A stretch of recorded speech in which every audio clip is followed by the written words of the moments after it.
At this point, I think most people still following Payday 3 and Starbreeze in general know there's a bit of a balance with Starbreeze where every time there's good news or something good happens, there's often something bad or some bad news that counters it or often completely outshines the good. Unfortunately, today is another one of those days because not only did we get the announcement this morning that Project Baxter, Starbreeze's next game, has been altogether cancelled, which, granted, has its positives like pushing focus back onto Payday, it has its negatives like a quarter of the studio being laid off as if Starbreeze needed any more layoffs going on in their studio. We've also, though, on top of that, got this stream here, which was touted as something quite exciting for the future of Payday 3 a couple of weeks ago when Skills 2.0 was announced, but unfortunately it's landed more with a whimper than it has with a bang, with the biggest takeaway from this stream, unfortunately being offline mode is officially dead.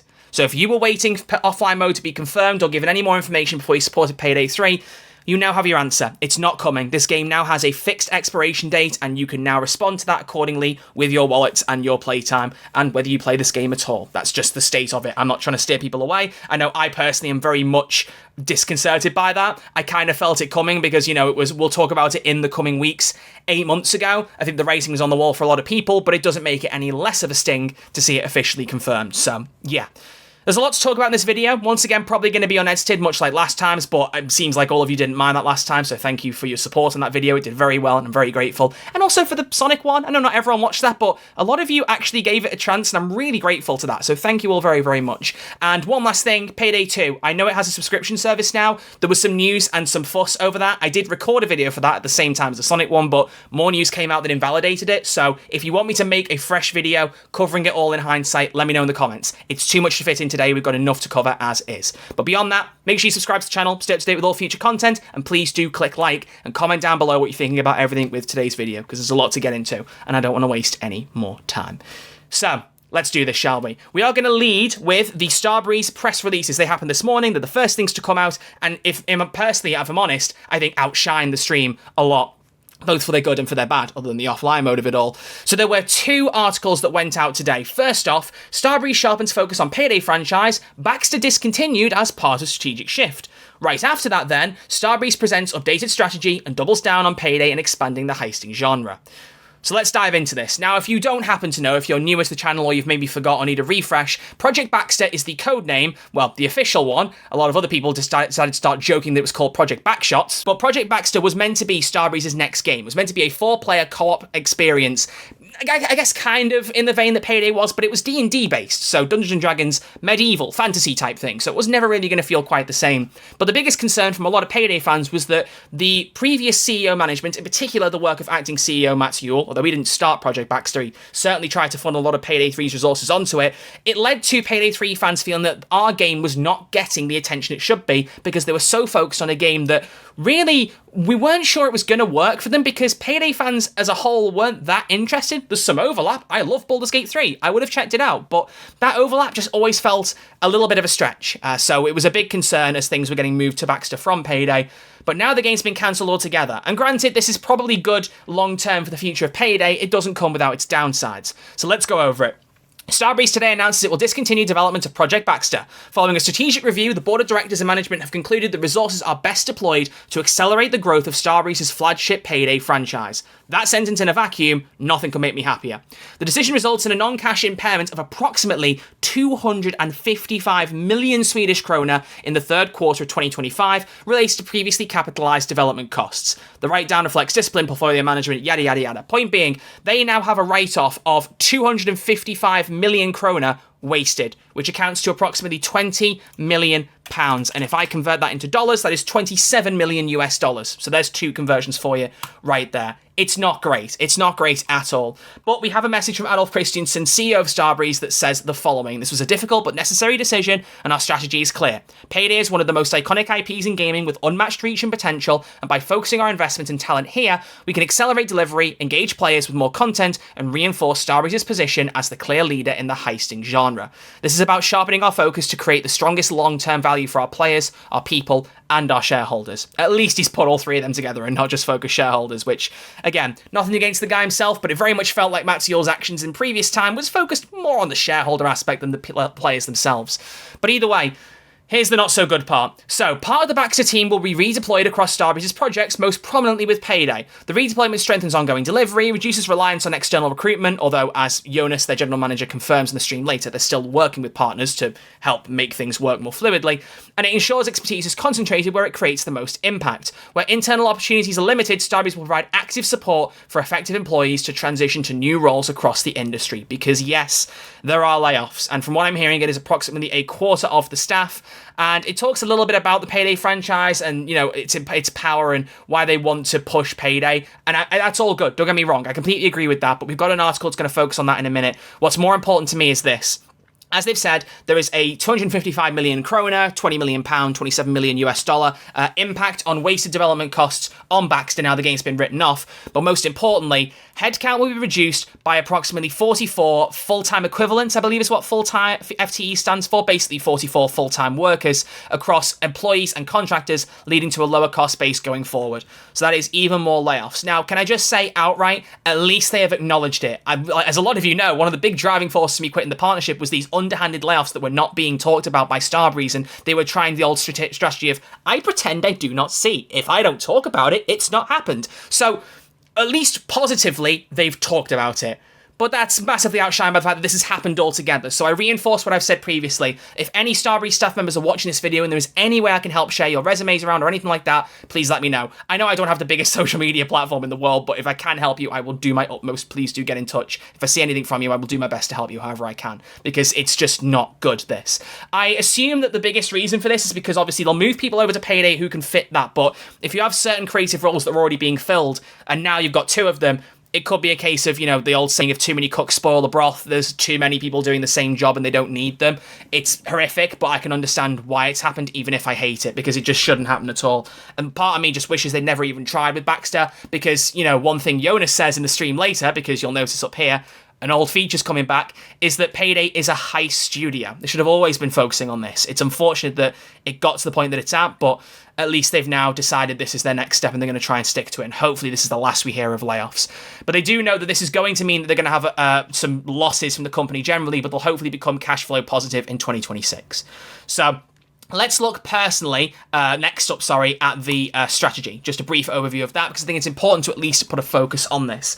Now, again, some very similar information has been, repeated in this article, because they're trying to focus on the benefits of supporting Payday. It's their platform for growth by focusing their resources and talent on Payday and expanding it across platforms. They're positioning Starbreeze for sustainable, long-term value creation for players. Yeah, that's fine.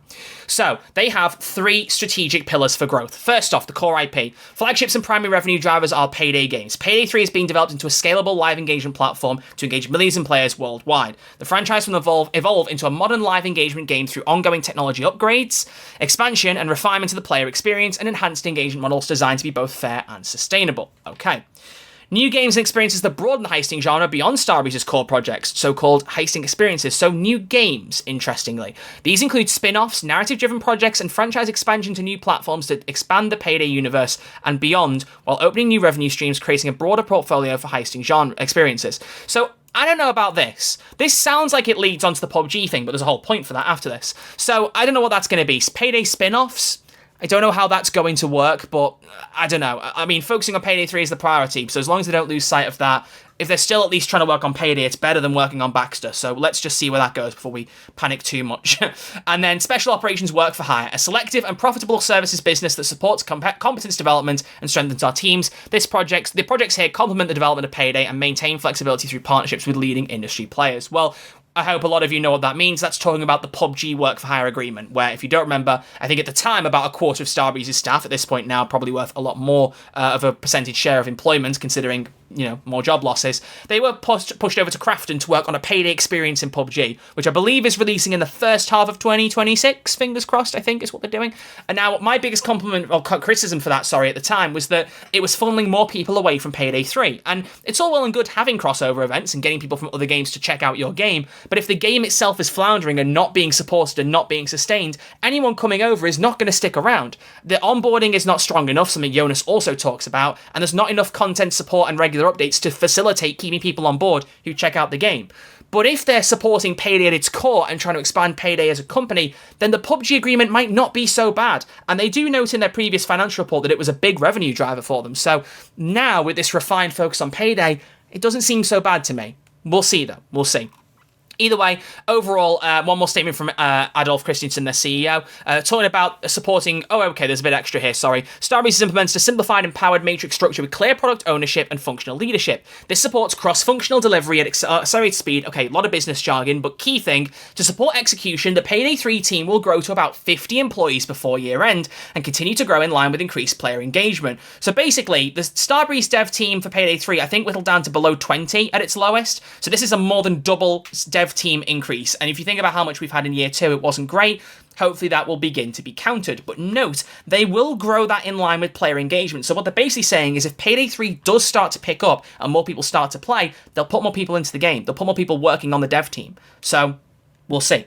Either way, final statement from Adolf. This strategy is about execution and growth with greater quality and predictability. Our goal is to keep Payday evolving as a modern live engagement game and open new ways for players to experience the heisting genre through heisting experiences and special operations. By focusing on delivering that lasting value to players, we strengthen the foundation that drives sustainable growth for Starbreeze. And that's the thing. They were not strengthening the foundation through this PUBG mode, through Baxter, through all that stuff. If they actually make sure the foundation is right, then the house that's built on top of it might not collapse when a tiny wind blows through its walls. So I like the idea there. I like the idea. Again, I'm really annoyed that it's led to more layoffs, but if it does work long-term for Starbreeze, it may be the better business. This is a time where I'm like, right, the business decisions actually make sense from an outside perspective, and I haven't been able to say that for a while, so that is a net positive there. So that's the whole situation with Baxter and refocusing on Payday 3. Next up, as I said, we have this live stream that was done by Liz, the community manager, who a lot of you all know by this point, I'm sure, and Jonas, who is the general manager for Payday, who's been there for about 2 months now,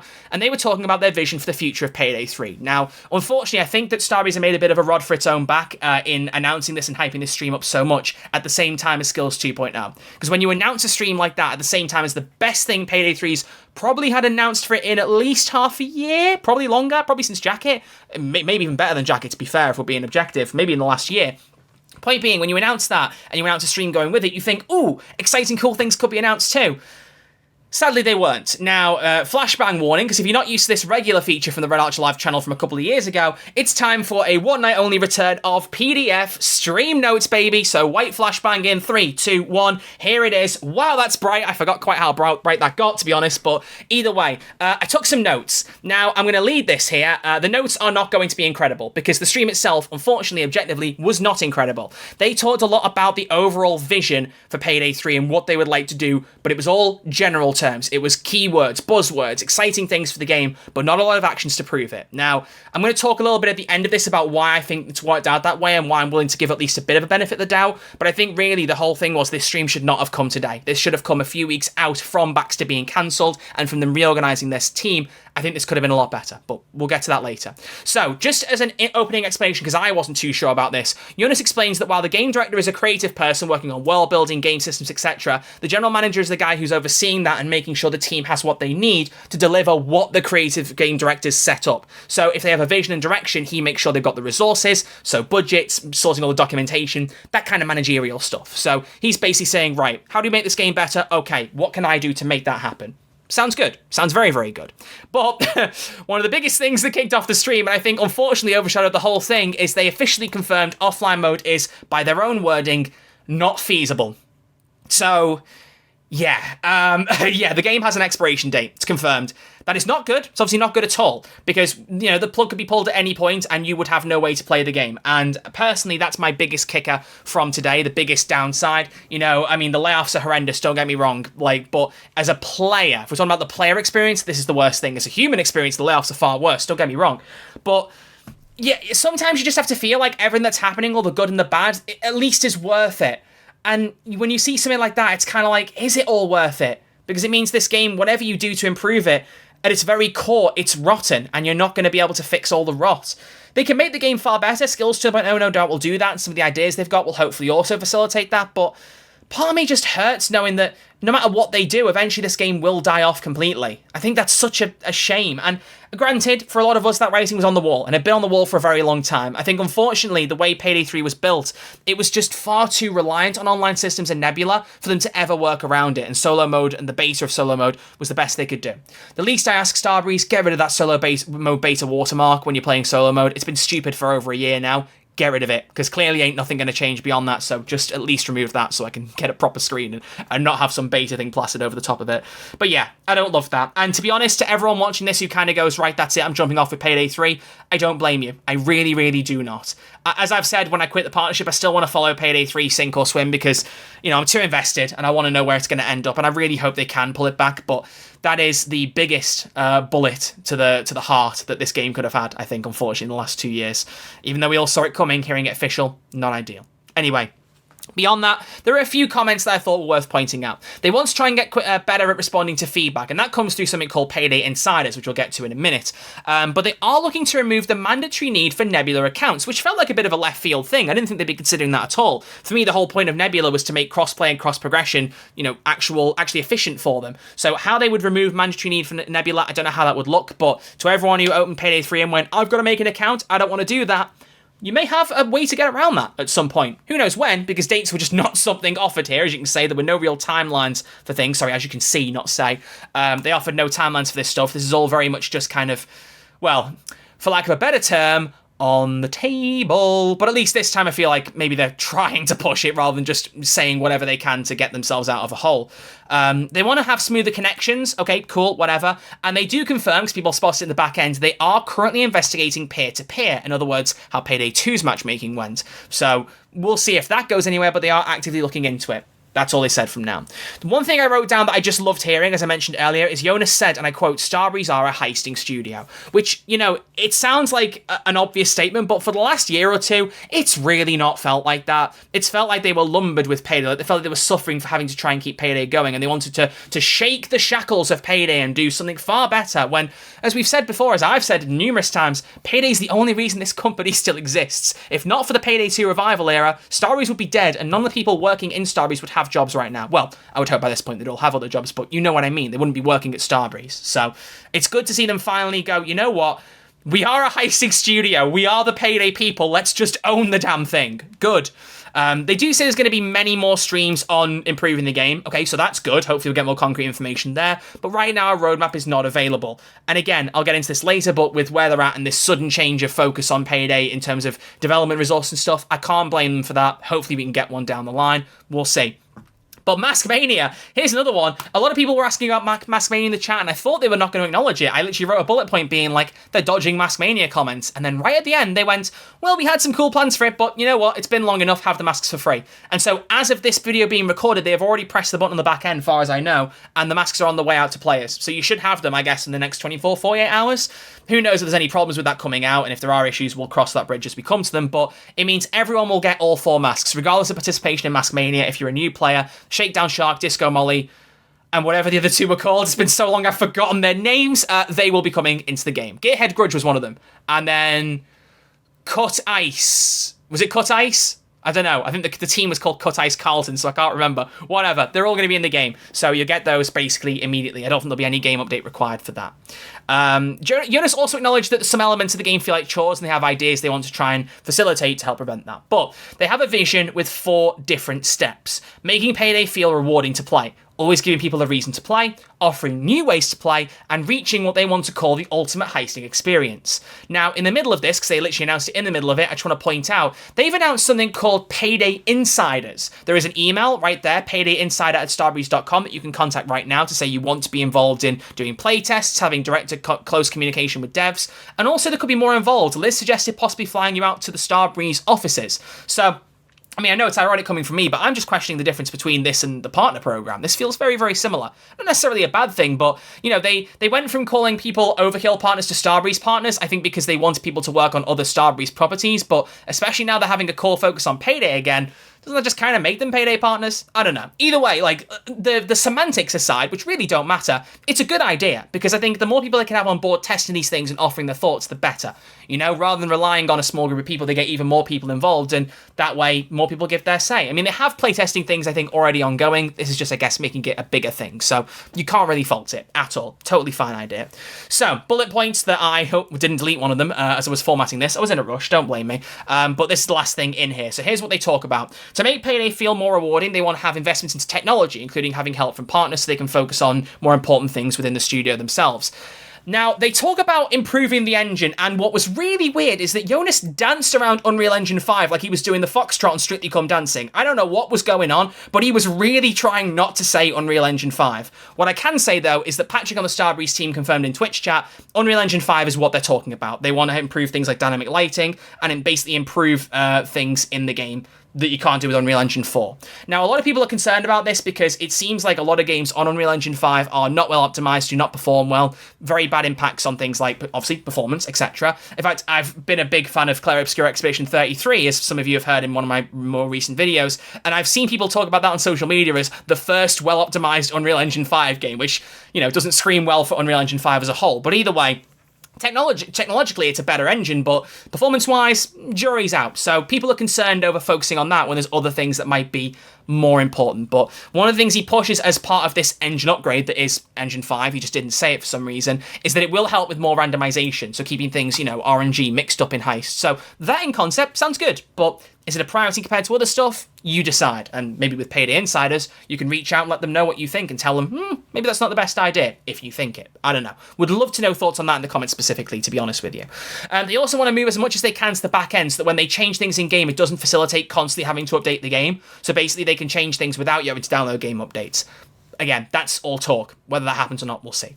Next up, they want to always make sure that there's a reason to play the game. So they want to basically focus on making sure it's worth playing a heist, as they said, 50 or 100 times. Things like through achievements, better progression, and growing as a player as you're playing more. Maybe grinding to gain things. He quoted a few games he was playing where grinding is a big thing of those games, and he wants that for Payday 3. So, okay, I mean, a lot of games have grinding elements now. That's the problem with live services. When there's so many, you kind of have to spread your time across a bunch of them. Which ones are the most important to you?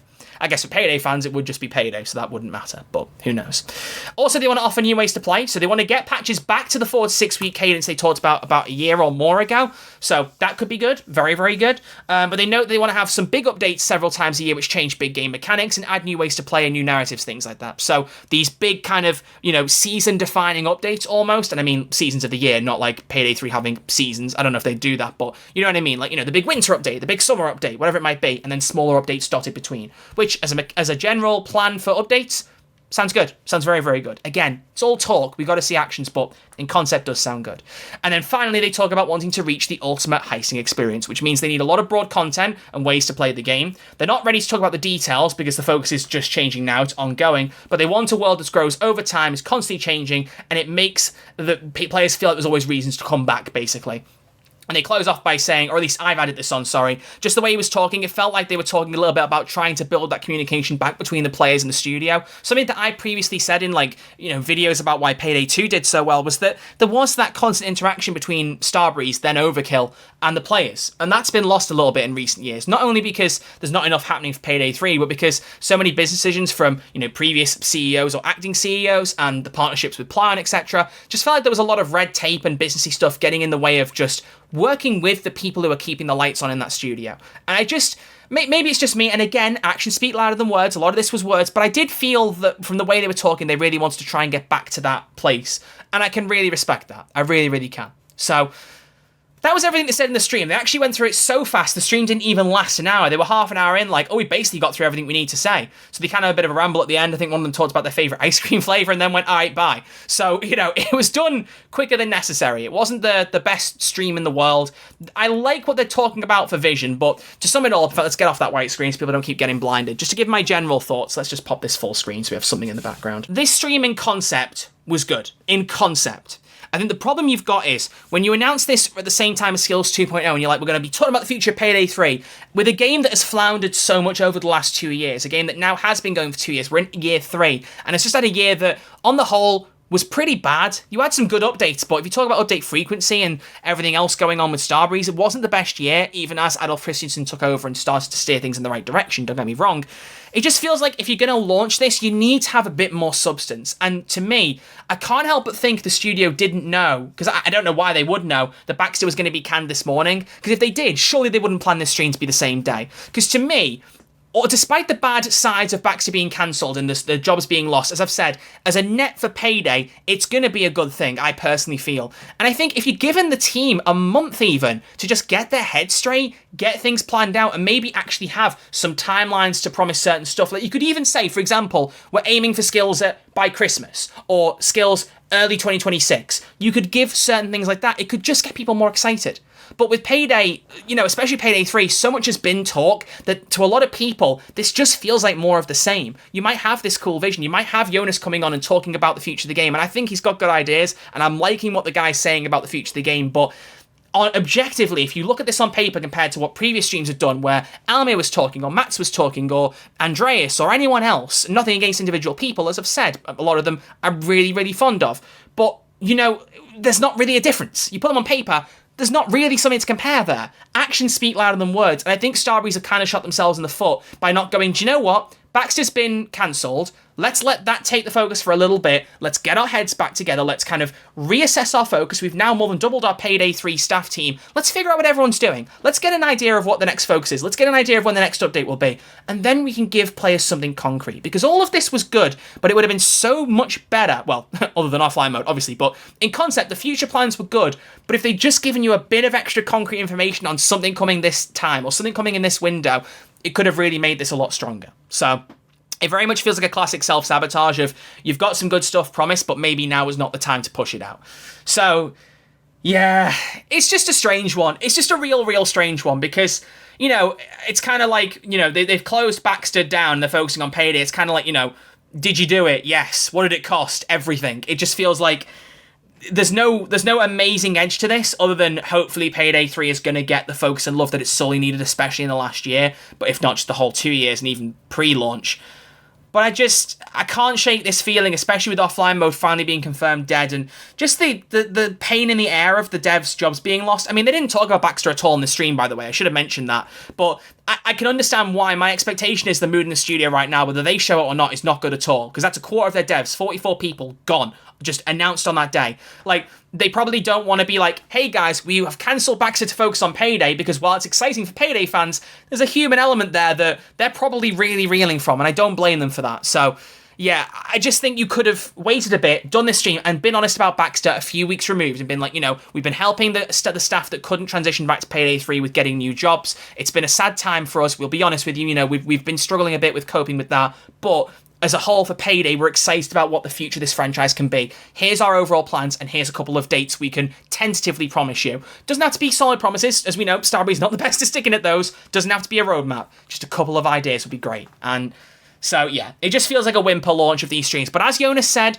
they're planning on doing a few more of these. So the only way is up, I would hope, for the future of this. But there you go. Half an hour of my thoughts on today's Payday whirlwind. And a whirlwind is the best word for it, because my goodness, what on earth were we doing here, man? What on earth were we doing? Just a lot of chaos. Some good stuff, but I just can't shake the offline mode thing and the layoffs.